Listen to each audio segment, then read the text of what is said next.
Hello students, আজকে আমরা class 11-এর organic চ্যাপ্টারটা শুরু করতে যাচ্ছি। এবং তার আগে একটা কথা বলে দিই যে এই অর্গানিক চ্যাপ্টারটা শুরু করার আগে তোমাদের এই অর্গানিক চ্যাপ্টারটার প্রশ্ন তৈরি করার জন্য যেটা প্রচন্ড ইম্পর্টেন্ট, সেই ফান্ডামেন্টাল আইডিয়াটা আছে জিওসিতে। তাই আজকে আমরা শুরু করব ফার্স্টে জিওসি থেকে, জেনারেল অর্গানিক কেমিস্ট্রি। তো এই জেনারেল অর্গানিক কেমিস্ট্রি যদি আমরা খুব ভালো করে পড়ি, তাহলে আমরা যেই নিট বা বাইরের যে ধরনের কম্পিটিটিভ এক্সামগুলো হয়, সেই এক্সামগুলোর কিন্তু প্রশ্ন সহজেই করতে পারবো। তাই জিওসি যাদের খুব ক্লিয়ার থাকে না, তারা কিন্তু অর্গানিক সম্বন্ধে যে ধারণা, তাদের সেই ধারণাটাই থাকে না। তো আজকে আমরা জিওসিটা শুরু করছি। তোমরা চ্যানেলটা যদি সাবস্ক্রাইব করে রাখো, আমরা স্টেপ বাই স্টেপ জিওসির চ্যাপ্টারটা পড়িয়ে যাব এবং একটা একটা করে ভিডিও দিতে থাকবো। তোমরা সেখান থেকে ভিডিওগুলোকে পরপর পরপর খাতায় যদি রেডি করে নাও, তাহলে তোমরা দেখবে প্রচুর ডাটা আমরা আমাদের এই ভিডিওতে পাঞ্চ আপ করে করে যাব। তাই তোমরা খাতা পেন নিয়ে রেডি হও এবং 100 নয় 200% দিয়ে আজ থেকে আমরা যে জিওসিটা শুরু করছি, তোমরা সেখানে মন লাগিয়ে দাও। এবং অবশ্যই বলছি, যাদের অর্গানিক সম্বন্ধে প্রবলেম আছে, তাদের তোমরা এই ভিডিওটা অবশ্যই শেয়ার করে দিও, তাদের উপকার হবে, তোমাদের বন্ধুদেরও উপকার হবে। আজকে কথা না বাড়িয়ে আমরা শুরু করছি জেনারেল অর্গানিক কেমিস্ট্রি। তো এই জেনারেল অর্গানিক কেমিস্ট্রি জিনিসটা কি, আমরা একটু ফান্ডামেন্টাল কনসেপ্ট ফার্স্টে দিচ্ছি, দেখে নাও। এই জেনারেল অর্গানিক কেমিস্ট্রি এতে এর মধ্যে কি কি আছে। তো ফার্স্টে আমরা 1 নাম্বার বলি, এই জেনারেল অর্গানিক কেমিস্ট্রি পড়তে গেলে আমাদের ফার্স্টেই পড়তে হবে ইলেকট্রন। ইলেকট্রন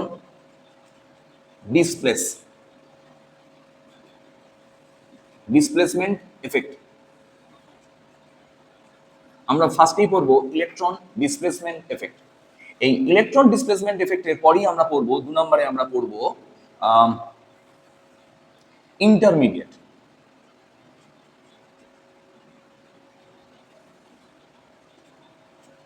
ইন্টারমিডিয়েট নিয়ে পড়বো। ইন্টারমিডিয়েট বা এটাকে অনেক সময় বলা হয় স্পিসিস। আমরা স্পিসিস নিয়ে পড়বো, জিনিসগুলো আমি সব আস্তে আস্তে বলতে থাকছি। আর 3 নম্বর পড়বো রিয়াকশন মেকানিজম। আমরা এই 3টে জিনিস নিয়ে আজকে আমাদের এই গোটা জিওসিটা এই 3টের উপর ভিত্তি করে দাঁড়িয়ে আছে। তো আজকে আমরা ফার্স্টে যেটা শুরু করব সেটা অবশ্যই 1 নম্বর পয়েন্টস, আমরা ইলেকট্রন ডিসপ্লেসমেন্ট এফেক্ট শুরু করব। তো ইলেকট্রন ডিসপ্লেসমেন্ট এফেক্টকে আমরা দুভাগে ভাগ করতে পারি। ইলেকট্রন ডিসপ্লেসমেন্ট এফেক্টকে আমরা দুভাগে ভাগ করতে পারি। একটা হচ্ছে permanent effect.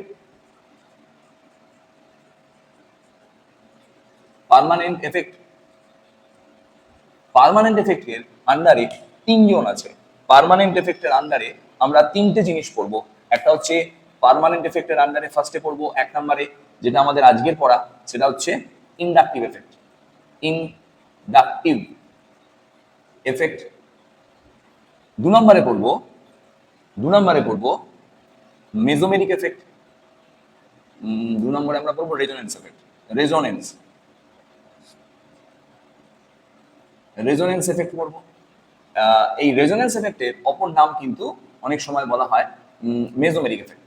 Mesomeric effect mesomeric mesomeric mesomeric effect বলা হয়। আর 3 নম্বরে পড়বো হাইপার কনজুগেশন। Hyperconjugation. হাইপার কনজুগেশনের অপর একটা নাম আছে, সেটার নাম হচ্ছে ন্যাথান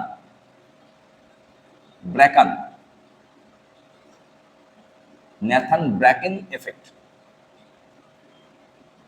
ন্যাথান ব্র্যাকেন এফেক্ট। এই 3টে এফেক্ট আছে আমাদের মেন পার্মানেন্ট এফেক্টের মধ্যে। আর টেম্পোরারি এফেক্টের মধ্যে আছে যেটা টেম্পোরারি এফেক্ট।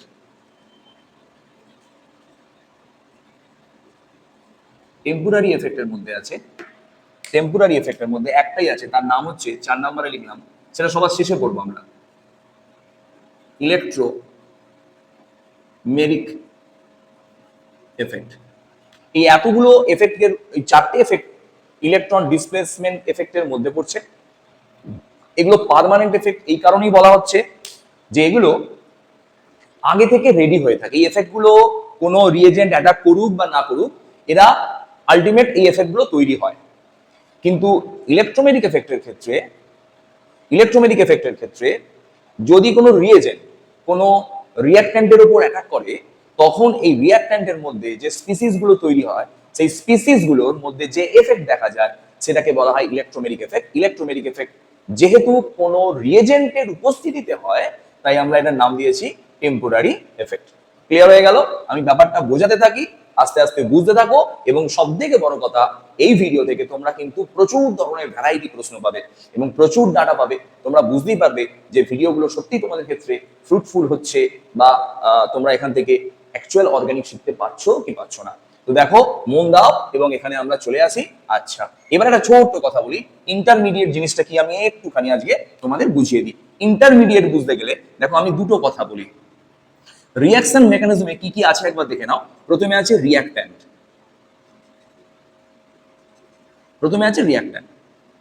রিঅ্যাক্ট্যান্টের সাথে যে বিক্রিয়া করে তার নাম রিএজেন্ট।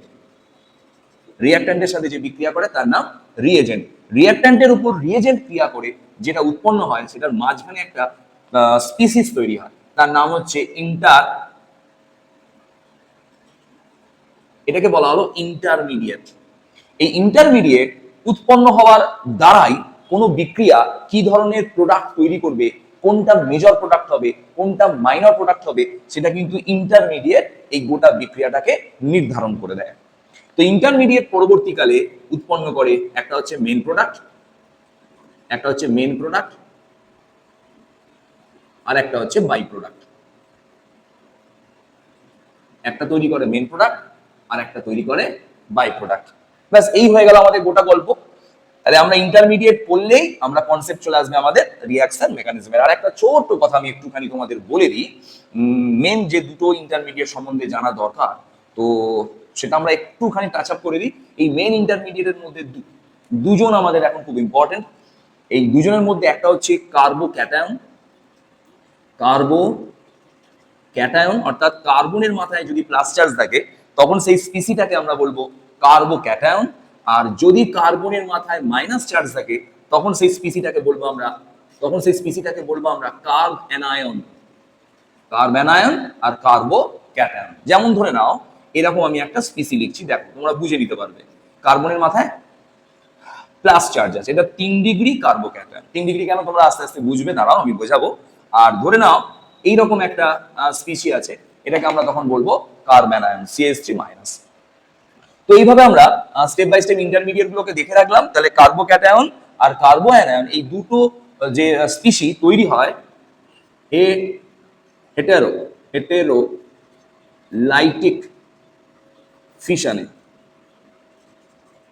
হেটেরোলাইটিক ফিশনের মাধ্যমে এরা তৈরি হয়। হেটেরোলাইটিক ফিশন আমরা একটু পরে বুঝি, জাস্ট কনসেপ্টটুকু দিয়ে রাখলাম, তোমরা এটাকে ভালো করে গুছিয়ে আগে লিখে নাও। হেটেরোলাইটিক ফিশন যখন সিগমা বন্ডের যখন হেটেরোলাইটিক ফিশন হয়, তখন একটা উৎপন্ন হয় কার্বঅ্যানায়ন আর একটা উৎপন্ন হয় কার্বোক্যাটায়ন। হেটেরোলাইটিক ফিশন মানে ধরে নাও এরকম একটা কার্বনের মধ্যে বন্ড ছিল, এই বন্ডের মধ্যে দুটো ইলেকট্রন ছিল, এই ইলেকট্রনকে আমরা বলি সিগমা ইলেকট্রন।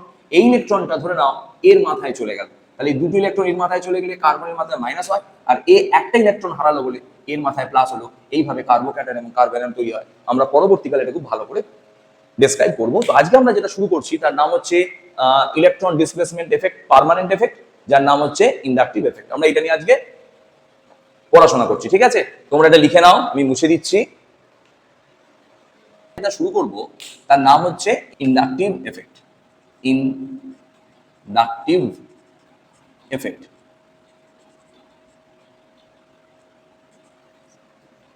ইন্ডাকটিভ এফেক্ট আমরা আজকে শুরু করব। এই ইন্ডাকটিভ এফেক্টের মেইন কনসেপ্ট হচ্ছে, খুব মন দিয়ে শোনো, এটাকে বলা হয় displacement.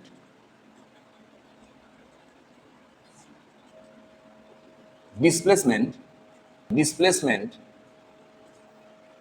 of sigma electron towards more electronegative atoms. Electronegative atom. অর্থাৎ এটা হচ্ছে এক প্রকারের ডিসপ্লেসমেন্ট এফেক্ট। কার? সিগমা ইলেকট্রনের। কার দিকে যাবে?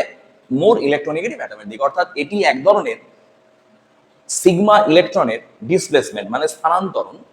কোন দিকে স্থানান্তরণটা হবে? যেদিকে বেশি ইলেকট্রোনেগেটিভ অ্যাটম আছে, অর্থাৎ বেশি তড়িৎ ঋণাত্মক মৌল আছে, সেই দিকে এই ডিসপ্লেসমেন্টটা হবে। এটা 1 নাম্বার পয়েন্ট হলো। 2 নাম্বার পয়েন্ট হচ্ছে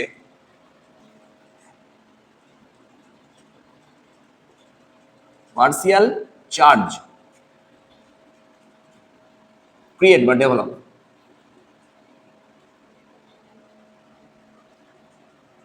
পার্সিয়াল চার্জ ডেভেলপ করে, পার্সিয়াল চার্জ ডেভেলপ। অর্থাৎ এখানে যে চার্জ তৈরি হবে, সেই চার্জটা যেহেতু ইলেকট্রনের টোটালি আদান প্রদান হচ্ছে না, কেবলমাত্র এখানে ডিসপ্লেসমেন্ট ঘটছে, তাই এখানে যে চার্জটা তৈরি হবে সেটা কিন্তু প্লাস বা মাইনাস তৈরি হবে না।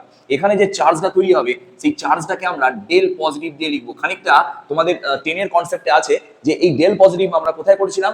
সমযোজী পোলার যৌগের ক্ষেত্রে করেছিলাম। বা যারা 11-এ অর্গানিক পড়েছো তারা অবশ্যই জানো যে পার্সিয়ালি চার্জ ডেভেলপ মানে কি, বা অর্থাৎ যেখানে সমযোজী পোলার কম্পাউন্ড তৈরি হয় সেখানে এই ডেল প্লাস বা ডেল মাইনাস পার্সিয়ালি চার্জ তৈরি হয়। আচ্ছা, 2। 3 নাম্বার হচ্ছে, 3 নাম্বার লেখো, এটা হচ্ছে এই চার্জ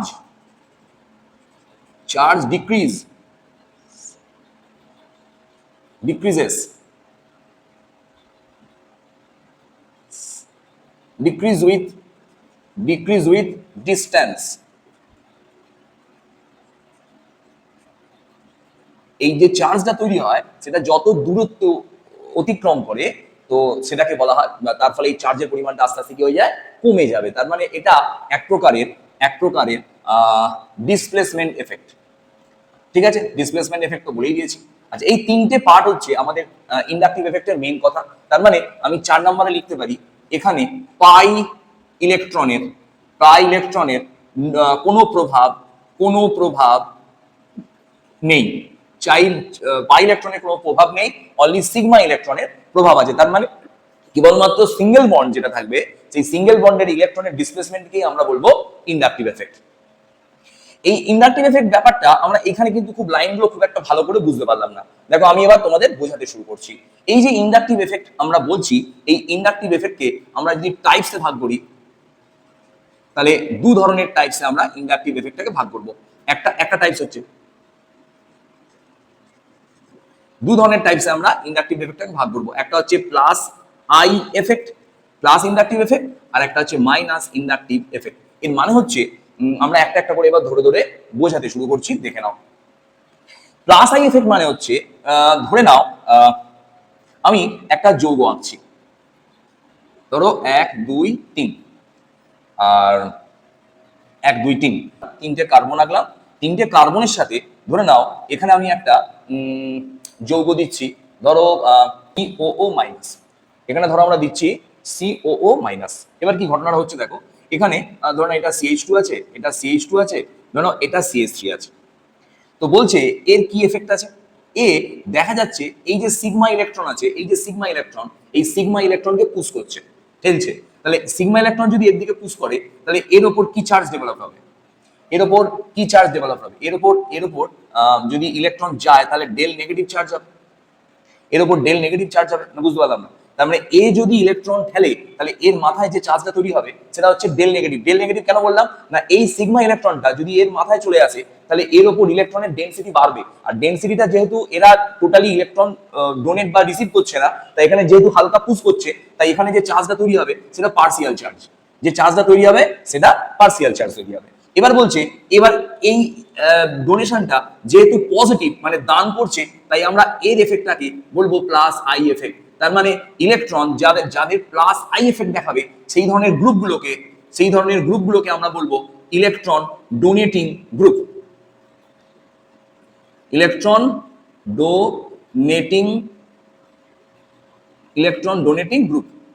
ডোনেটিং গ্রুপ বলবো। আচ্ছা, এবার দেখা যাচ্ছে এই ঠেলাটা এখানে থেকে এখানে কিছুটা কমে যাবে, কারণ যত ডিস্টেন্স বাড়াবে এর এফেক্টের প্রভাব তত কমবে। তখন আমরা এটাকে লিখবো ডেল মাইনাস মাইনাস।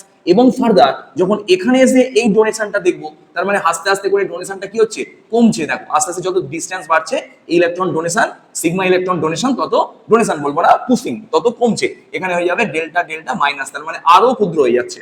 তো এর ফলে দেখা গেল যে এরপরে ধরে নাও এরপরেও যদি কার্বন থাকতো, এরপরেও যদি কার্বন থাকতো, তখন এই কার্বনের মাথায় কিন্তু আর কোনো ডেল নেগেটিভ চার্জ ক্রিয়েট হতো না। তার কারণ আমরা ধরে নিই যে ইন্ডাকটিভ এফেক্ট 3 নাম্বার কার্বন পর্যন্ত প্রভাব বিস্তার করে, তারপরে এর প্রভাব এত দুর্বল হয়ে যায় যে সেটাকে আমরা আর প্রকাশ করি না বা ধরি না। তাহলে কি দেখা গেল, it travel with distance, it travel with distance, তার মানে এটা এটা ট্রাভেল করে একটা নির্দিষ্ট ডিস্টেন্স পর্যন্ত, তারপর এর প্রভাবটা একদম মিনিমাইজ হয়ে যায়। এবার প্রশ্ন হচ্ছে স্যার এটাকে আপনি প্লাস আই এফেক্ট বললেন কেন? না, সবসময় প্লাস আই এফেক্ট বা মাইনাস আই এফেক্ট সাধারণত কার্বনের উপরে কোনো ইলেকট্রন ফেলা বা নেওয়ার উপর ভিত্তি করে হচ্ছে। যেমন আরেকটা তোমাকে আমি উদাহরণ দেখাই, দেখো 1 2 3 4, এখানে ধরো দিয়ে দিলাম NO2। NO2 দেখা গেল ইলেকট্রনকে টানছে, ইলেকট্রনকে নিজের দিকে টানছে। তার মানে এই টানাটা সব থেকে বেশি এখানে হবে, তারপর এখানে হবে, তারপর এখানে হবে, আর এখানে কিন্তু টানার প্রভাবটা দেখা যাবে না। যেহেতু টানার প্রভাবটা সব থেকে এখানে বেশি, তাই ইলেকট্রন যদি এই ইলেকট্রন যদি ডোনেট করে দেয়, তাহলে কার্বনের মাথায় ইলেকট্রন ডেনসিটি কমে যাবে। তার মানে কার্বনের মাথায় ডেল পজিটিভ হবে। আমি একটু আগেই বলেছি পজিটিভ নয়, ডেল পজিটিভ। এর মাথায় ডেল ডেল পজিটিভ, এর মাথায় ডেল ডেল ডেল পজিটিভ, কিন্তু এর উপর কোনো এফেক্ট পড়বে না। তার মানে প্লাস আই এফেক্টই হোক আর মাইনাস আই এফেক্টই হোক, সেটা কিন্তু travel with distance up to 3 carbon, travel with distance up to 3 carbon পর্যন্ত এটা আমরা দেখতে পাবো। তারপর কিন্তু এই প্রভাবটা আস্তে আস্তে প্রায় নষ্ট হয়ে যায়। তো দেখা যাচ্ছে আমরা তীর চিহ্নগুলো দিয়েও বুঝতে পারছি এটা সব থেকে বেশি, এটা তার থেকে কম, তার থেকে কম। আচ্ছা, এখানে যে গ্রুপটাকে আমরা নিয়েছি, সেই গ্রুপটা যেহেতু ইলেকট্রন টানছে, সেই গ্রুপটাকে আমরা নাম দিলাম মাইনাস আই এফেক্ট। এবং এই মাইনাস আই এফেক্টটা অনেক সময় মাইনাস আই এফেক্টের জন্য এই গ্রুপটাকে আমরা বলি electron withdrawing group, electron withdrawing group বলা, ইলেকট্রন টানার গ্রুপ বলা। তাহলে এই কনসেপ্টগুলো যদি আমরা ক্লিয়ার করে ফেলি, তাহলে কিন্তু আমরা এখান থেকে ইন্ডাকটিভ এফেক্টের অনেক ভালো ভালো প্রশ্ন করতে পারবো। আচ্ছা, ইন্ডাকটিভ এফেক্টে ধরো আমরা তোমাকে কিছু কিছু প্রশ্ন দিচ্ছি, আমরা অ্যান্সার করবো আজকে। তো ইন্ডাকটিভ এফেক্ট করার আগে আমরা একটা ছোট্ট ইন্ডাকটিভ এফেক্টের একটা অর্ডার লিখে নিই। ইন্ডাকটিভ এফেক্টের একটা ছোট্ট অর্ডার লিখে নিই। এটা হচ্ছে মাইনাস বা plus I effect, plus I effect, plus I এফেক্টের অর্ডার লিখছি। ফার্স্টে আমরা অর্ডারটা ফার্স্টে লিখে নাও। ফার্স্টে একটা ছোট কথা বলে রাখি, প্লাস আই মানে ইলেকট্রন ঠেলবে। ইলেকট্রন কে ঠেলবে? না, যার ইলেকট্রন বেশি আছে, যার ইলেকট্রোনেগেটিভিটি বেশি। কথাটা জেনে রাখো, প্রচন্ড কাজে লাগবে, রেজোনেন্সেও কাজে লাগবে। সে ইলেকট্রন টানতে চাইবে, ইলেকট্রন ঠেলতে চাইবে না। তাহলে যার ইলেকট্রোনেগেটিভিটি বেশি, তার মাথায় মাইনাস চার্জ স্টেবল, মানে আমি মাইনাস টেনেছি, মাইনাস চার্জ হয়েছে, বেশ ভালো লাগছে। কিন্তু যার ইলেকট্রোনেগেটিভিটি কম, তার মাথায় মাইনাস চার্জ কিন্তু আনস্টেবল। সে তো ইলেকট্রনের কম, সে তো ইলেকট্রন টানতে চাইছে না, তাহলে তার মাথায় মাইনাস চার্জ কিন্তু আনস্টেবল। তো আমরা ইলেকট্রোনেগেটিভিটি সম্বন্ধে আমাদের কেমিক্যাল বন্ডিং খুব ক্লিয়ার করে বলা আছে। আর যদি তোমাদের কেমিক্যাল বন্ডিং এর অসুবিধা থাকে, তোমরা কিন্তু এই চ্যানেলে প্লেলিস্টে গিয়ে কেমিক্যাল বন্ডিং এর চ্যাপ্টার পার্ট বাই পার্ট তোমরা দেখে নিতে পারো। তো তাহলে ফার্স্টে আমরা দেখে নিই। ফার্স্টেই আছে CH2 মাইনাস। দেখো কার্বনের ইলেকট্রোনেগেটিভিটি যতগুলো লিখবো সব থেকে কম, তাই কার্বনের মাথায় আগে মাইনাস হয়েছে। NH minus, O minus. লক্ষ্য করো এর ইলেকট্রন দানের প্রবণতা সব থেকে বেশি, কারণ এ কম ইলেকট্রোনেগেটিভ, এর মাথায় মাইনাস চার্জ, কিন্তু অপেক্ষাকৃত আনস্টেবল। কিন্তু অক্সিজেন বেশি ইলেকট্রোনেগেটিভ, এর মাথায় মাইনাস চার্জ, অপেক্ষাকৃত বেশি স্টেবল। তাই আস্তে আস্তে এর অর্ডারটা ডিক্রিজ করে যাচ্ছে। এরপর চলে আসছি সি ডবল ও মাইনাসের পর চলে আসছি টারসারি অ্যালকাইল গ্রুপ হচ্ছে O3C, এই গ্রুপটা 3 ডিগ্রি, এটা হচ্ছে 3 ডিগ্রি অ্যালকাইল গ্রুপ। এটা 3 degree alkyl group, 3 degree carbocation নয়। যদি কার্বোক্যাটায়ন বলে ফেলি তাহলে ভুল হয়ে গেছে ওখানে। এটা 3 ডিগ্রি অ্যালকাইল গ্রুপ। এরপর আসবে 2 degree alkyl group, 2 degree alkyl group. এরপর আসবে 1 ডিগ্রি অ্যালকাইল গ্রুপ। এরপর আসবে লাস্ট মিথাইল গ্রুপ। এটা মিথাইল গ্রুপ, এটা 3 ডিগ্রি অ্যালকাইল গ্রুপ, এটা 2 ডিগ্রি অ্যালকাইল গ্রুপ, এটা 1 ডিগ্রি অ্যালকাইল গ্রুপ, কিন্তু এগুলো কার্বোক্যাটায়ন না, অ্যালকাইল গ্রুপ। আর এটা হচ্ছে মিথাইল গ্রুপ, এটা মিথাইল গ্রুপ। এই পরপর প্লাস আই এফেক্টের যে গ্রুপ তার স্ট্রেংথের অর্ডার, এগুলো স্ট্রেংথের অর্ডার, কার পাওয়ার কত বেশি তার এটা অর্ডার। তাহলে যদি কোথাও আমি কার্বোক্যাটায়ন বলে থাকি, তোমরা সেই কার্বোক্যাটায়ন গুলোকে ঠিক করে নিও, করে নিয়ে সেটা তোমরা অ্যালকাইল গ্রুপ ধরে নিও। এবং এই অ্যালকাইল গ্রুপটার আমি একটুখানি দেখিয়ে দিই, এই গঠনটা খানিকটা এইরকম টাইপের দেখতে হবে, এরকম দেখতে। এটা 3 ডিগ্রি অ্যালকাইল গ্রুপ, এটা 2 ডিগ্রি অ্যালকাইল গ্রুপ, এটা 2 ডিগ্রি অ্যালকাইল গ্রুপ। এইভাবে এদের গঠনগুলো দেখতে হবে, ঠিক আছে? তোমরা এটা বুঝে নিয়েছো। এই দুটো যদি পার্ট যদি মুখস্থ করে নাও, তাহলে কিন্তু তোমাদের যে কোনো প্রশ্ন তোমরা একটুখানি দেখে নাও, চেক করে নাও, তাহলে বুঝতে পারবে। লাস্ট আসছে মিথাইল গ্রুপ, এটা মিথাইল গ্রুপ। এইভাবে আমরা অর্ডার বার করবো। তার মানে সব থেকে ইন্ডাকটিভ এফেক্ট বেশি, প্লাস ইন্ডাকটিভ এফেক্ট বেশি CH2 মাইনাসের। আচ্ছা, এবার আসছি আমরা মাইনাস আই এফেক্টের অর্ডার। মাইনাস আই এফেক্টের অর্ডারে আসছি, মাইনাস আই এফেক্টের অর্ডারে আসছি। আমরা এইখানটা আশা করি কাটছে না, তোমরা লিখে নাও, আমি বলছি ফার্স্টে NF3 প্লাস। আচ্ছা, মাথায় প্লাস চার্জ কি বুঝতে পারছো? প্লাস চার্জ মানে ইলেকট্রন টানবে, ইলেকট্রন টানলে কি এফেক্ট হবে? Minus I effect. ঠেললে কি এফেক্ট হবে? Plus I effect. এরপর আসছে NR3 প্লাস। আর মানে যে কোনো অ্যালকাইল গ্রুপ, অ্যালকাইল গ্রুপকে আর বলে। অ্যালকাইল গ্রুপ সম্বন্ধে তোমাদের নিশ্চয়ই আইডিয়া আছে, অ্যালকাইল গ্রুপ। এরপর আসছে NH3 প্লাস। আমি এটা তোমরা লিখে নাও, আমি যদি এটা না যায় তাহলে আমি মুছে দেবো কিছুটা, ঠিক আছে? তারপর আসছে NO2 প্লাস। তারপর আসছে SO2R। তারপর আসছে C ট্রিপল বন্ড N, লিখে নাও, সায়ানাইড গ্রুপ। তারপর আসছে CHO অ্যালডিহাইড গ্রুপ।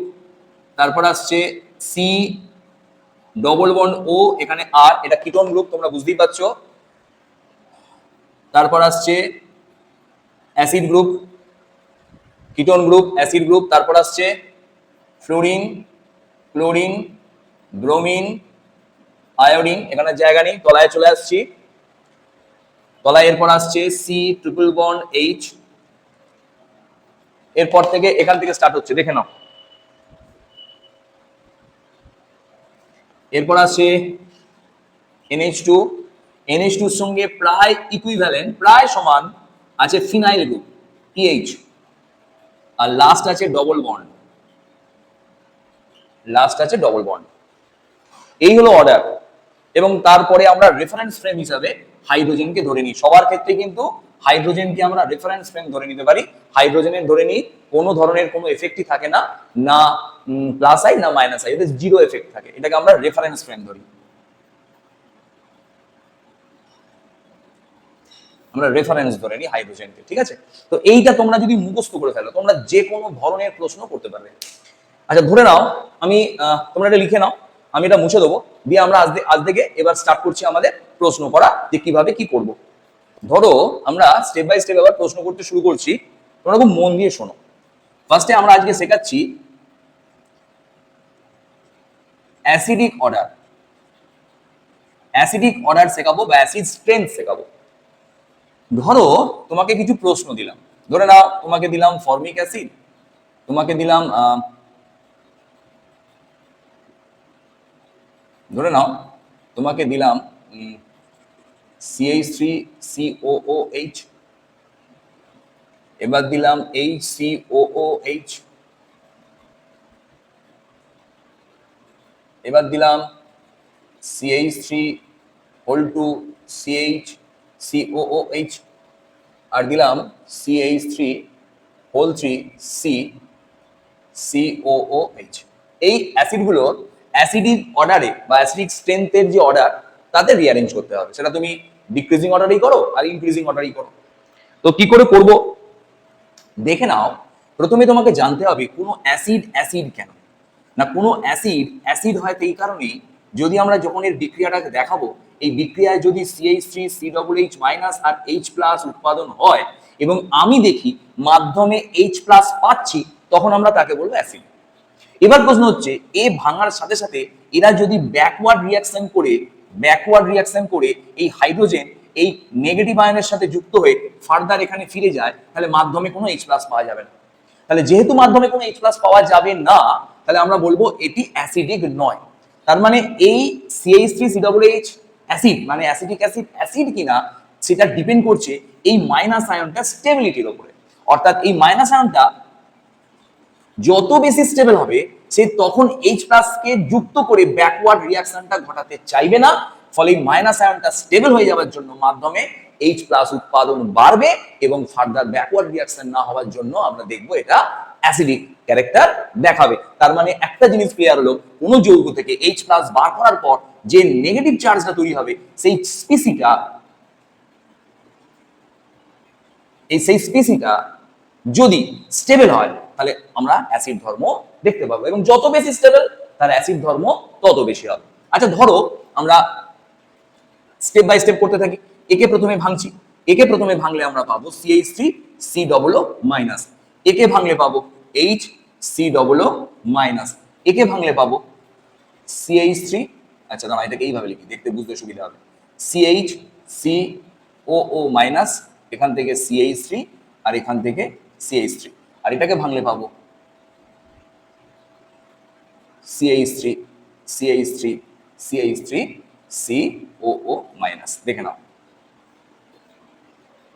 লক্ষ্য করে দেখো এর যে এফেক্টটা আছে এই এফেক্টটাকে আমরা বলছি প্লাস আই এফেক্ট। আমরা একটু আগেই পড়েছি CH3 কোন এফেক্ট আছে, প্লাস আই এফেক্ট আছে। একটা টোটকা বলে রাখি, যে কোনো অ্যালকাইল গ্রুপের প্লাস আই এফেক্ট থাকবে। তাহলে এর প্লাস আই এফেক্ট আছে। এর কি এফেক্ট আছে না, এর নিউট্রাল এফেক্ট কোনো এফেক্ট নেই। এর নিউট্রাল এফেক্ট আছে, কোনো এফেক্ট নেই। আচ্ছা এর কটা প্লাস আই এফেক্ট আছে, এর এখানে একটা প্লাস আই আর এখানে একটা প্লাস আই, দুটো প্লাস আই এফেক্ট। এর তিনটে প্লাস আই এফেক্ট আছে, দেখে নাও এর তিনটে প্লাস আই এফেক্ট। তার মানে এ ঠিলবে একটা দিয়ে, এ ঠিলছে না, এ দুটো দিয়ে ঠিলছে, এ একটা দিয়ে ঠিলছে। একটা কথা আজকে বলছি, খুব মন দিয়ে শোনো। কথাটা হচ্ছে NB দিয়ে লিখে রাখো, neutral species is more stable than charge species. Neutral species charge স্পিসির থেকে সবসময় স্টেবল। আর আরেকটা বলে দিই, লেস চার্জ মোর স্টেবল। বলছে যত যে কোনো স্পিসি প্লাসই হোক মাইনাসই হোক, চার্জ যত কমবে তার স্টেবিলিটি তত বাড়বে। এটা আমি কেমিক্যাল বন্ডিংও পড়েছিলাম। তো এখান থেকে আমি একটা ছোট্ট জিনিস দেখো ক্লিয়ার করে দিচ্ছি, দেখে নাও। এ যদি ইলেকট্রন ঠেলে তাহলে এর মাথায় ইলেকট্রনের চার্জ বাড়বে, এ যদি ইলেকট্রন না ঠেলে তাহলে এর মাথায় ইলেকট্রন যেমন ছিল তেমনই থাকবে। এ দুটো দিয়ে ইলেকট্রনকে ঠেলছে, এটা কি ইলেকট্রন, সিগমা ইলেকট্রনকে ঠেলছে দুটো দিয়ে, তাহলে এর মাথায় চার্জটা আরো বেশি বাড়বে। আর এর তিনটে দিয়ে ইলেকট্রনকে ঠেলছে, তার মানে এর মাথায় চার্জ সব থেকে বেশি বেড়ে যাবে। দেখো তার মানে এখানে সব থেকে স্টেবল কে না, সব থেকে স্টেবল কেন না, এর মাথায় ইলেকট্রনের নেগেটিভ চার্জ সব থেকে কম না, যত লেস চার্জ তত মোর স্টেবল। তার মানে এটা যদি 1, এটা যদি 2, এটা যদি 3, এটা যদি 4 দিই, তাহলে এখান থেকে আমি ক্লিয়ার করে বলতে পারবো সব থেকে স্টেবল হচ্ছে 2, তারপর স্টেবল হচ্ছে 1, তারপর স্টেবল হচ্ছে 3, তারপর স্টেবল হচ্ছে 4। তার মানে এটা অর্ডার হয়ে যাবে 3, 2, 1, 3, 4। তার মানে সব থেকে এদের মধ্যে সব থেকে স্টেবল অ্যাসিড হচ্ছে ফর্মিক অ্যাসিড।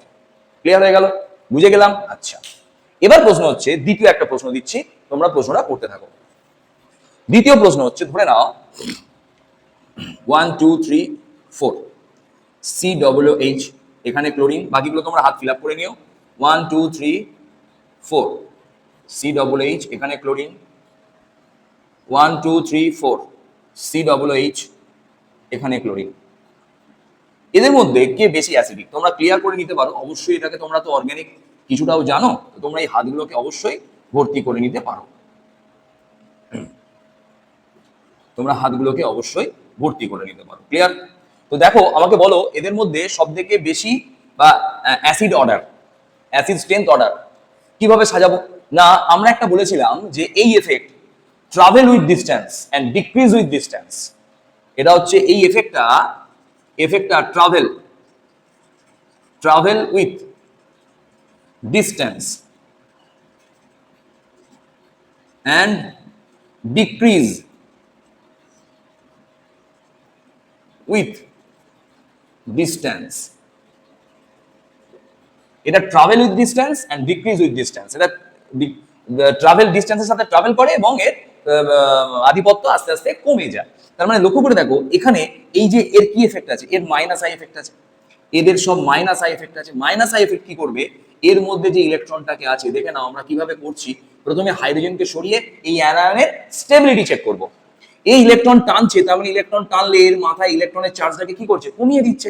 তার মানে এটা কমাচ্ছে সব দিকে কাছে, তার মানে ইলেকট্রনটা সব দিকে কম হয়ে গেল। এ একটু দূর থেকে কমাচ্ছে, ইলেকট্রনটাকে কমাচ্ছে কিন্তু অতটা কমাতে পারছে না। এ আরো দূর থেকে কমাচ্ছে, এই ইলেকট্রনটাকে অতটাও কমাতে পারছে না। তার মানে দেখা গেল যে যত বেশি কাছে থাকবে তার প্রভাব তত বেশি। তাই এই অ্যাসিডটা, তার মানে এটাকে আমরা যদি নাম দিই 1 2 3 4, এর নাম হচ্ছে আলফা ক্লোরো বিউটোনিক অ্যাসিড, এর নাম বিটা ক্লোরো বিউটোনিক অ্যাসিড, এর নাম গামা ক্লোরো বিউটোনিক অ্যাসিড, বা 1 2 3 দিয়েও তোমরা ইউপ্যাক নাম করতে পারো, 2 ক্লোরো বিউটোনিক অ্যাসিড। তো এখানে দেখা গেল যদি এটা 1 হয়, এটা যদি 2 হয়, এটা যদি 3 হয়, তোমরা বুঝেই গেছো 1 greater than 2 greater than 3। Clear হয়ে গেল এটা? আচ্ছা, এবার যত আস্তে আস্তে যাব তত আস্তে আস্তে জটিলতা বাড়ছে। কি জটিলতা বাড়ছে একবার দেখি, দেখো কি জটিলতা বাড়ছে, কিরকম জটিলতা বাড়ছে দেখো। ধরে নাও তোমাকে দিল 1 2 3 4 COO মাইনাস, এখানে আছে ফ্লোরিন 1 2 3 4, এখানে আছে ক্লোরিন 1 2 3 4, এখানে আছে আয়োডিন। এদের মধ্যে কে বেশি অ্যাসিডিক? দেখো এর ইলেকট্রোনেগেটিভিটি সব থেকে বেশি, তার মানে এর সব থেকে বেশি ইলেকট্রনকে টানবে, এর মাথায় মাইনাস চার্জ সব থেকে কম হবে। ক্লোরিনের ইলেকট্রোনেগেটিভিটি অত বেশি নয়, অত কমও নয়, তো ও ইলেকট্রন টানবে, তো এই মাইনাস চার্জটাকে অতটা বেশি কমাতে পারবে না, তো কমাবে। আর আয়োডিন ইলেকট্রোনেগেটিভিটি সব থেকে কম, তাহলে মাইনাস চার্জটা সব থেকে বেশি। এবার দেখো তোমরা মাথায় মাইনাস চার্জটা দেখেই বুঝতে পারছো, এ সব থেকে বেশি স্টেবল, এ বেশি স্টেবল, যে বেশি স্টেবল সে বেশি অ্যাসিডিক, তার মানে অ্যাসিড স্ট্রেংথ কিন্তু এইটার উপর হয়ে গেল। এরপর আস্তে আস্তে আমরা পরের যে পয়েন্টসটা যাচ্ছি, দেখো একটু টাফ হতে শুরু করছে। ধরে নাও আমরা এই যৌগটাকেই এরকম ভাবে দিচ্ছি, কিরকম ভাবে দিচ্ছি, ধরে নাও এখানে ফ্লোরিন,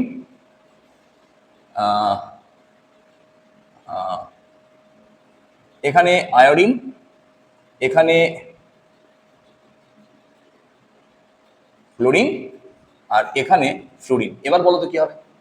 দেখো টাফ হতে শুরু করছে। তোমরা কিন্তু প্রথমে দেখছো এ 1 নাম্বার পজিশনে আছে, তাহলে এ জিতে যাচ্ছে, এ 2 নাম্বার পজিশন, এ 3 নাম্বার পজিশন। কিন্তু যদি পজিশন দেখি তাহলে এ জিতছে, কিন্তু যদি ইলেকট্রোনেগেটিভিটির বিচার করি তাহলে কিন্তু ফ্লোরিন জিতছে। দেখো এবার ডাউটফুল কন্ডিশন চলে এলো। তাহলে এবার আমরা কি করব? এর জন্য একটা ছোট্ট আমরা ট্রিক শেখাচ্ছি, distance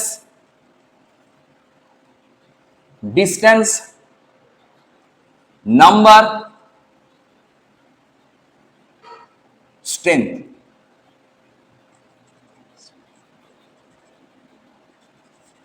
distance number strength, DNS, distance number strength, এই ক্রাইটেরিয়া অ্যাপ্লাই করব। ফার্স্টে criteria distance 1 number validity, 2 number priority পাবে নাম্বার, 3 নাম্বার প্রায়োরিটি পাবে স্ট্রেংথ। দেখো আমরা প্রথমেই দেখি ডিস্টেন্স প্রায়োরিটি পাচ্ছে, যেহেতু এখানে নাম্বার এবং স্ট্রেংথ আছে আলাদা আলাদা, কিন্তু ডিস্টেন্স যেহেতু প্রায়োরিটি পাচ্ছে, তাই ডিস্টেন্সের জন্য আমরা একে লিখবো সবথেকে তীব্র অ্যাসিড, এটা মধ্যম অ্যাসিড, এটা সবথেকে কম অ্যাসিড, যদিও ফ্লোরিন আছে, চেক করো কিন্তু। আচ্ছা, এবার প্রশ্ন হচ্ছে, ধরে নাও এই প্রশ্নটাকেই আমি একটু রিক্যাপ করে দিচ্ছি। ধরে নাও এইটা, ধরে নাও এটা ক্লোরিন, এটা ক্লোরিন, আর ধরে নাও এটা ফ্লোরিন। এদের মধ্যে স্ট্রেংথ বার করতে দিই। এবার দেখো আমরা ক্রাইটেরিয়া প্রথমটা ডিস্টেন্স কিন্তু কেটে গেল। এবার দেখো লক্ষ্য করো, এবার নাম্বার ফ্যাক্টর হচ্ছে এর কিন্তু স্ট্রেংথ। দেখো আমরা কি পড়েছিলাম স্ট্রেংথ অর্ডার, মানে আমরা যেটা ওই ইন্ডাকটিভ এফেক্ট অর্ডারে পড়েছিলাম, প্রথমে ফ্লোরিন, তারপর ক্লোরিন, তারপর ব্রোমিন, তারপর আয়োডিন, এটা তো স্ট্রেংথে ছিল। তার মানে ফ্লোরিনের স্ট্রেংথ সব থেকে বেশি হলো, কিন্তু নাম্বারের দিক থেকে আয়োডিন এগিয়ে যাচ্ছে, কারণ তো ডিএনএস আমরা ট্রিক ধরে করছি। তাই এটার অ্যাসিড ধর্ম সব থেকে বেশি, তার মানে অ্যাসিড ধর্মে এটা সব থেকে আগিয়ে গেল। এবার আমরা দুটো দেখছি ডিস্টেন্স সেম এবং এর ইলেকট্রোনেগেটিভিটি বেশি, এর স্ট্রেংথ বেশি, এটাকে আমরা তখন 2 নাম্বার দেবো, এটাকে 3 নাম্বার। তার মানে আমরা যদি অ্যাসিড স্ট্রেংথের বিচারে ভাগ করি, নিশ্চয়ই তোমরা বুঝে গেছো 1, তারপর 3, তারপর 2। কেন? এখানে ফার্স্টে যে প্রায়োরিটি অর্ডার ডিস্টেন্স সেম ছিল, তাহলে প্রায়োরিটি অর্ডার নাম্বারে এ জিতে গেল। 2 আর 3 যেহেতু ডিস্টেন্স সেম, নাম্বার সেম, তাই স্ট্রেংথের বিচারে এ জিতে গেল। বুঝতে পারছি? তার মানে এইভাবে আমরা অ্যাসিডিক অর্ডারটাকেও জাজ করতে পারছি। তো এইভাবে আমরা অ্যাসিডিক অর্ডার বিভিন্ন ধরনের, বিভিন্ন জায়গায় অ্যাসিডিক অর্ডার আমরা বিভিন্ন ধরনের দেখব। তো আমরা ধরো আমি একটা ছোট প্রশ্ন দিলাম, ছোট্ট প্রশ্ন দিচ্ছি যেটা আমরা অ্যাসিডিক অর্ডার আর বার করতে পারছি না। ধরে নাও প্রথমে দিলাম ফর্মিক অ্যাসিড, প্রথমে দিলাম ফর্মিক অ্যাসিড, তারপর দিলাম অ্যাসিডিক অ্যাসিড, তারপর দিলাম ধরো অ্যাসিডিক অ্যাসিডের পর দিলাম ধরো বেনজোইক অ্যাসিড, তারপর দিলাম ধরো এই 4টে অ্যাসিডের মধ্যে তোমরা আমাকে চেক করে বলো যে কার স্ট্রেংথ সব থেকে বেশি হবে। আমি একটু হেল্প করছি। এটার নো এফেক্ট, এটার প্লাস আই এফেক্ট, এটার ফিনাইলের মাইনাস আই এফেক্ট আছে, মাইনাস মেজোমেরিক এফেক্ট পরে পড়বো, মাইনাস আই ধরো, আর এর মাইনাস আই এফেক্ট আছে, এর মাইনাস আই এফেক্ট, আর এই পার্টটার কিন্তু আবার প্লাস আই এফেক্ট আছে। চেক করো, তোমরা চেষ্টা করো, চিন্তা করো, তারপর আমি বোঝাচ্ছি। ধরে নাও এই অ্যাসিডটা আমরা কি করে বার করবো, এর মাথায় মাইনাস গুলোকে রেডি করে নিলাম, ধরে নাও এর মাথায় মাইনাস গুলোকে রেডি করে নিলাম। তো এখান থেকে আমরা বলতে পারবো না এর জিরো এফেক্ট, এর প্লাস আই এফেক্ট, এর minus I effect, minus I বা মাইনাস এম, এর মাইনাস আই আবার প্লাস আই। তো মিলিয়ে যাচ্ছে যখন, গুলিয়ে যাবে, তখন তোমরা কিন্তু প্রেডিক্ট করতে পারবে না যে কোনটা অ্যাসিডিক নেচার কেমন। তো এই ধরনের গন্ডগোলের কিছু প্রশ্নের ক্ষেত্রে আমরা একটা কনভেনশন ক্লিয়ার করে বলে দিতে পারি যে ধরে নাও এদের যদি কে এ ভ্যালু দেয়া থাকে, কে ভ্যালু যার যত বেশি হবে তার অ্যাসিড স্ট্রেংথ তত বেশি হবে, বা পি কে এ ভ্যালু যার যত কম হবে তার অ্যাসিড স্ট্রেংথ তত ম্যাক্সিমাম হবে। এই ভ্যালুগুলো যদি দেওয়া থাকে তবে অ্যান্সার করা যাবে, যদি ভ্যালুগুলো দেওয়া না থাকে তাহলে অ্যান্সার করা যাবে না। তো তার জন্য একটা ছোট্ট রুলস আমরা শেখাচ্ছি, তোমরা লিখে নাও, স্টেপ বাই স্টেপ দেখে নাও। প্রথমে আমি একটা অ্যাসিডিক স্ট্রেংথের অ্যাসিডিক যে অর্ডার, তার একটা অর্ডার, অ্যাসিডিকের একটা অর্ডার আমরা লিখিয়ে দিচ্ছি। ফার্স্টই আছে দেখে নাও, ফার্স্টই আছে SO3H বেনজিন সালফোনিক অ্যাসিড, তারপরে আছে যে কোনো হ্যালোজেন যুক্ত আলফা হ্যালো অ্যাসিড, তারপরে আছে ফর্মিক অ্যাসিড, ফর্মিক অ্যাসিডের পরে আছে বেনজোইক অ্যাসিড, ফর্মিক অ্যাসিডের পর আছে বেনজোইক অ্যাসিড, বেনজোইক অ্যাসিডের পর আছে যে কোনো অ্যালিফ্যাটিক অ্যাসিড, আর যে কোনো অ্যালিফ্যাটিক গ্রুপ, লিখে নাও, আর যে কোনো অ্যালিফ্যাটিক গ্রুপ। এরপর আছে কার্বনিক অ্যাসিড, তারপর আছে ফেনল, ফেনল আছে, লিখে নাও। তারপর আছে, এটা স্পেশাল কেস, মিথানল, পরে আমরা পড়বো। তারপর আছে জল, তারপর আছে যে কোনো অ্যালকোহল। দেখো অ্যালকোহলের আম্লিকত্ব জলের থেকে কম, কিন্তু মিথানলের আম্লিকত্ব জলের থেকে বেশি, একমাত্র মিথানলই জলের থেকে বেশি আম্লিক। টার্মিনাল হাইড্রোজেন যুক্ত অ্যালকাইন, অ্যালকাইন এমন হতে হবে সেটা টার্মিনাল হাইড্রোজেন হতে হবে। অর্থাৎ ধরো তোমাকে একটা এইরকম অ্যালকাইন দিল, সেই অ্যালকাইনটা কিন্তু অ্যাসিডিক নয়। এরপর আসছে, জায়গা নেই, এরপর আসছে অ্যামোনিয়া, তোমরা লিখে নেবে, তারপর আসছে ডবল বন্ড, এবং তারপর সবার শেষে আসছে হাইড্রোজেন। দেখো তোমরা এবার এখান থেকে অনায়াসে, এইখানটা আমি স্টার দিয়ে দিচ্ছি, এই জায়গাটা প্রচন্ড ইম্পর্টেন্ট, এই পার্টটা প্রচন্ড ইম্পর্টেন্ট, স্টার একদম, এটাকে এইখান অব্দি ঢুকিয়ে নাও, স্টার। খুব প্রশ্ন দেয় এখান থেকে, যেই নিটেতে প্রচন্ড প্রশ্ন দেয় এই জায়গাটা থেকে। তোমরা লিখে নিও এখানটা, তাহলে আমরা এখান থেকে অনায়াসে লিখে দিতে পারবো। দেখো সবার আগে এটা 1, এটা 2, এটা 3, এটা 4, তাহলে সব থেকে বেশি হচ্ছে অ্যাসিডিক হ্যালোজেন অ্যাসিড ফার্স্ট, এটা সবার আগে। এটা সবার আগে, তার মানে 4 সবার আগে। তারপর আসছে তোমার 4-এর পর আসছে, 4-এর পর আসছে ফর্মিক অ্যাসিড 1, 1-এর পর আসছে 3 বেঞ্জোইক অ্যাসিড, বেঞ্জোইক অ্যাসিডের পর লাস্টে আসছে অ্যাসিডিক অ্যাসিড 4, তারপর আসছে 2। দেখে নাও,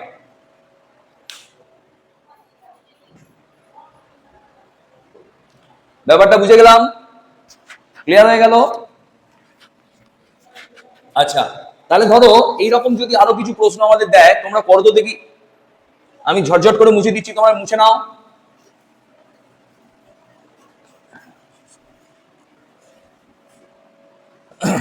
দেখো, ধরো তোমাদের প্রশ্ন দিল, দেখি তোমরা কেমন বুঝে করতে পারো। তোমাদের প্রশ্ন দিল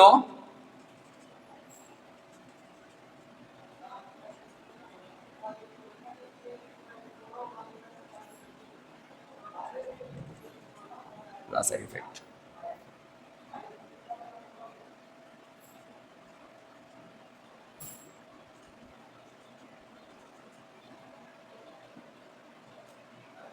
এই তিনজনের মধ্যে অ্যাসিডিক অর্ডার বার করো।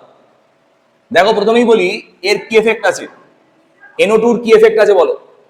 NO2 আছে, NO2 আছে, NO2 কি এফেক্ট আছে, মাইনাস আই এফেক্ট। এর কি এফেক্ট আছে, মাইনাস আই এফেক্ট।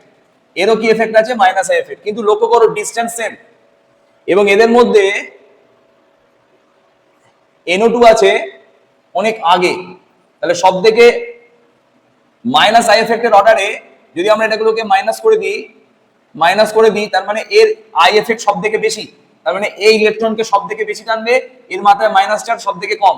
এই দুজনের মধ্যে এর ইলেকট্রোনেগেটিভিটি অপেক্ষাকৃত বেশি, তার মানে মাইনাস চার্জটা কমবে, কিন্তু অতটা নয়। এরও মাইনাস চার্জ কমবে, কিন্তু তার থেকে আরো একটু বেশি মাইনাস। দেখো, মাইনাস চার্জ যত বেশি তার অ্যাসিড ধর্ম তত কম। তার মানে এখানে স্ট্রেংথ হচ্ছে 1, 2, 3 যদি বুঝে নিই। বুঝে গেছে নিশ্চয়ই? অর্ডারটা দেখে নাও, এর অর্ডার সব থেকে আগে আছে, এর অর্ডার তারপর আছে, এর অর্ডার তারপর আছে। তাহলে সব থেকে অ্যাসিস্ট্যান্ট বেশি একের, একের পর তিনের, তিনের পর 2-এর। ক্লিয়ার হয়ে গেল? আচ্ছা, এবার একটা ছোট্ট প্রশ্ন দিচ্ছি, তোমরা পড়ো তো দেখি কেমন পারো। দেখো, COOH, COOH ধরে নাও এখানে আছে ফ্লুরিন, আর OH, OH আচ্ছা এখানে ধরো আছে, এখানে ধরো আছে CH3, আর এখানে ধরো আছে ফ্লুরিন। এই দুজনের মধ্যে বলো তো কার অ্যাসিড স্ট্রেংথ বেশি? এটা যদি বলে দাও তাহলে তোমরাই কিন্তু জিনিয়াস হয়ে গেলে। দেখো, অনেকের মনে হচ্ছে এটা প্লাস আই এফেক্ট, এটা মাইনাস আই এফেক্ট। তাহলে এই প্লাস আই এফেক্টের জন্য ইলেকট্রন ঠেলবে, তার ফলে এই মাইনাস জায়গায় ইলেকট্রন ডেনসিটি বাড়বে, তার মানে মাইনাসটা বাড়বে। আর এখানে মাইনাসটা ইলেকট্রনকে টানবে, উইথড্রয়িং করবে, তার ফলে এর ইলেকট্রনটা কমে যাবে। কিন্তু একটা ছোট্ট কথা তোমরা দেখে নাও, এর আগেও লিখেছো যে বেঞ্জোইক অ্যাসিডের অ্যাসিড স্ট্রেংথ অলওয়েজ ফেনলের অ্যাসিড স্ট্রেংথের থেকে বেশি, তাতে যে কোনো গ্রুপই লাগানো হোক না কেন। এটা খাতায় ভালো করে লিখে নাও, ফেনলের যে কোনো ডেরিভেটিভ হোক, তার অ্যাসিড স্ট্রেংথ বেঞ্জোইক অ্যাসিডের যে কোনো ডেরিভেটিভের যে পার্ট পাবো, যে তার সঙ্গে যে কম্পাউন্ড পাবো, তার অ্যাসিড স্ট্রেংথ ফেনলের অ্যাসিড স্ট্রেংথের থেকে সর্বদা এটা বেশি হবে। এটা বেঞ্জোইক অ্যাসিডের ক্যারেক্টার। তার মানে সর্বদা আমার এখানে যাই থাকুক না কেন, প্লাস মাইনাস যাই থাকুক, ক্যারেক্টার সব থেকে বেশি হয়ে গেল। ক্লিয়ার হয়ে গেল? ঠিক এইভাবে তোমাদের যদি প্রশ্ন দিয়ে দেয় যে ধরে নাও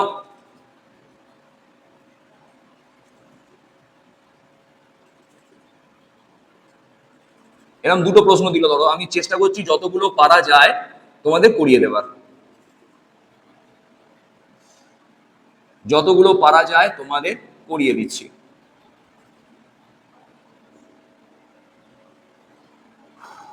এই তিনটে অ্যাসিড অ্যালকোহল আছে, এদের মধ্যে সব থেকে অ্যাসিড স্ট্রেংথ কার বেশি? দেখো, এর মাথায় মাইনাস করো, এর মাথায় মাইনাস করো, এর মাথায় মাইনাস করো। এই ইলেকট্রন খেলছে একটা দিয়ে, এই ইলেকট্রন খেলছে দুটো দিয়ে, এই ইলেকট্রন খেলছে তিনটে দিয়ে। তার মানে সব থেকে বেশি মাইনাস চার্জ এর মাথায়, তারপর মাইনাস চার্জ এর মাথায়, সব থেকে কম মাইনাস চার্জ এর মাথায়। তার মানে যার মাইনাস চার্জ কম তার স্টেবিলিটি বেশি, সেটা বেশি আম্লিক। তার মানে সব থেকে বেশি আম্লিক এ, এবং এর থেকেও বেশি আম্লিক এইটা। তার কারণ এর প্লাস আই এফেক্ট, এর প্লাস আই এফেক্টের থেকেও কম। তার মানে আমরা যদি অর্ডারের বিচারে করি, এটা 1, এটা 2, এটা 3, এটা 4 করি, তাহলে সব থেকে বেশি আম্লিক 1 এক নম্বর অ্যালকোহল, তারপর এটার নাম ইথানল, তারপর এটার নাম আইসোপ্রোপাইল অ্যালকোহল, তারপর এটার নাম টারশিয়ারি বিউটাইল অ্যালকোহল। দেখো, চারটে অ্যালকোহল বুঝিয়ে দিলাম। ক্লিয়ার হয়ে গেল? এরপরে স্টেপে চলে এসো, এরপরে স্টেপে চলে এসো। ধরো এইরকম প্রশ্ন দেওয়া রয়েছে, এরকম ধরো প্রশ্ন দেওয়া রয়েছে, ধরে নাও, ধরে নাও এখানে ফ্লোরিন,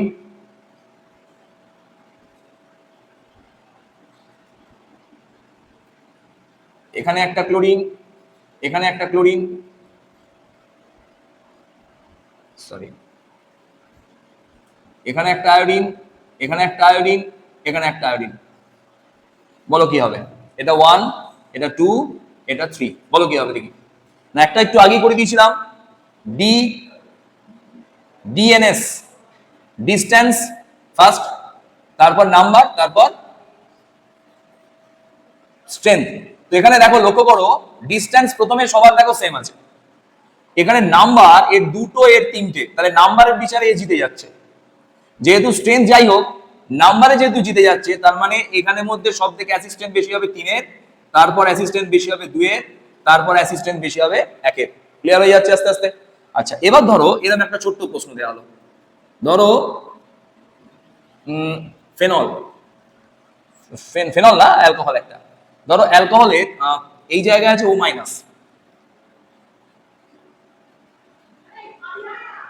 এই জায়গায় আছে CH-, আর ধরে নাও এই জায়গায় আছে, এই জায়গায় আছে NH-, CH2-। এবার বলো যৌগ কিরকম হবে? না আমরা শিখে গেছি arrow plus I effect, arrow plus I, arrow plus I, এর জন্য আমরা অর্ডারটা লিখিয়ে দিয়েছিলাম। এই তিনটেই প্লাস আই এর ক্ষেত্রে লক্ষ্য করে দেখো, সব থেকে প্লাস আই এফেক্ট বেশি এর, তারপর প্লাস আই এফেক্ট বেশি এর, সবার শেষে। তাহলে 1, এটা 2, এটা 3, সব থেকে বেশি এফেক্ট এর।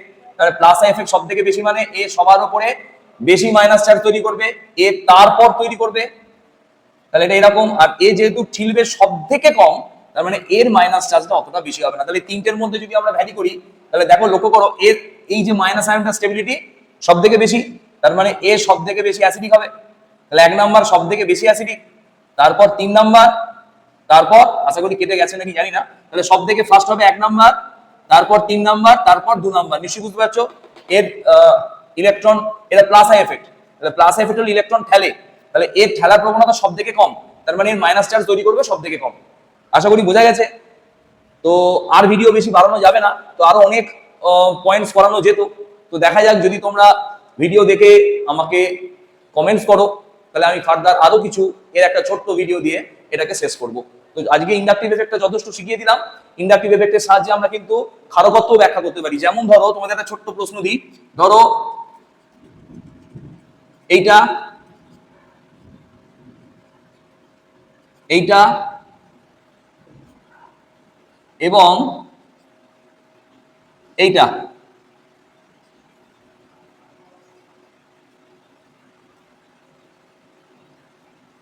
এই তিনটের মধ্যে কার ক্ষারকত্ব সব থেকে বেশি? তো ক্ষারকত্ব বলতে গেলে একটা ছোট্ট কথা বলতে হয়, এর মাথায় লোন পেয়ারের ডেনসিটি যত বাড়বে সে তত বেশি ক্ষারকত্ব হবে। দেখো লক্ষ্য করো, এই ইলেকট্রন ঠেলছে প্লাস আই দিয়ে দুজন, তার মানে বেশি ইলেকট্রন ঠেলছে, এর মাথায় লোন পেয়ারের উপর ইলেকট্রন ডেনসিটি বাড়ছে। এই একটা দিয়ে ঠেলছে, ইলেকট্রন ডেনসিটি অতটা বাড়ছে না। তিনটে দিয়ে ঠেলছে, এর ইলেকট্রন ডেনসিটি সব থেকে বেশি বাড়ছে, তার মানে ইলেকট্রন ডেনসিটি যত বেশি বাড়বে তার ক্ষারকত্ব তত বেশি হবে। তাহলে এখান থেকে আমরা যদি ক্ষারকত্বের বিচারে অ্যান্সার করি, তাহলে সব থেকে ক্ষারকত্ব বেশি 1-এর, তারপর ক্ষারকত্ব বেশি 3-এর, তারপর ক্ষারকত্ব বেশি 2-এর। তোমরা কিন্তু এটা গুছিয়ে লিখে নাও কনসেপ্টটা। তার মানে যত আই এফেক্ট বাড়বে তার ক্ষারকত্ব তত বাড়বে, অ্যাসিড ধর্ম তত কমবে। তার মানে আমাকে ক্ষারকত্ব বুঝিয়ে দিলাম, সব থেকে বেশি ক্ষারকত্ব এর, তারপরে এর, তারপরে এর। এবার যদি বলে যে অ্যাসিড ধর্ম সব থেকে বেশি কার, তাহলে অ্যাসিড ধর্ম সব থেকে বেশি 2-এর, তারপর অ্যাসিড ধর্ম 3-এর, তারপর অ্যাসিড ধর্ম 1-এর। কনসেপ্ট ক্লিয়ার হয়ে গেল? তো আজকে এই অবধি রইলো, এরপর তোমরা আবার কমেন্টস করো, যদি সেরকম বুঝি আমরা ফার্দার আবার নেক্সট ভিডিও দেবো। ততক্ষণ তোমরা রেডি করতে থাকো, আমরা এর পরের এফেক্টে শুরু করবো। এরপরেই আসছে আমাদের রেজোনেন্স এফেক্ট বা হাইপার কনজুগেশন স্টার্ট করছি। তো আজকে এই অবধি, তোমরা ভালো করে পড়ো, আরো বড় হও।